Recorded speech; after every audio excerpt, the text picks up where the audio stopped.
Here we go. Agnes hated airports, mostly because people always seemed to be having a main character moment while she was just trying to find a lukewarm coffee.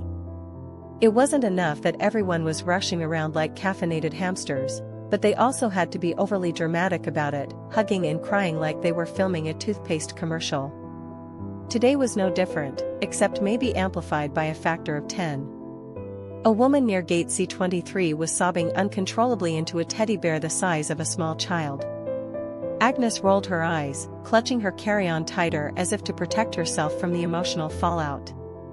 Probably just another long-distance relationship casualty, she mused, sipping her now-cold coffee. But then, Agnes noticed something else. An elderly man, frail and leaning heavily on a cane, was inching his way toward the sobbing woman.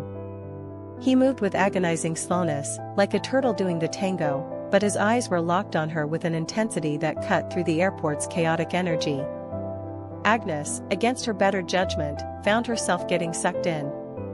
The old man finally reached the woman and gently touched her arm. The sobbing subsided slightly as she looked up at him, her face blotchy and red. He didn't say a word, just handed her a small, worn photograph. Agnes squinted, trying to get a better look. It was a picture of a young woman in a military uniform, smiling brightly. Suddenly, the teddy bear made sense. The woman began crying even harder, but this time it was different.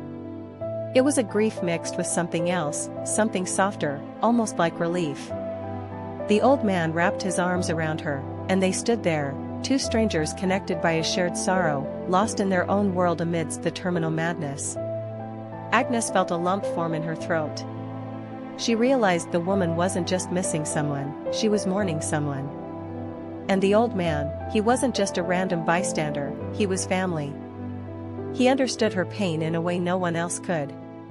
He was giving her the space to feel it, to acknowledge it, to simply be. Agnes looked down at her own hands, remembering the last time she had seen her own grandfather. It had been in a sterile hospital room, filled with beeping machines and forced smiles.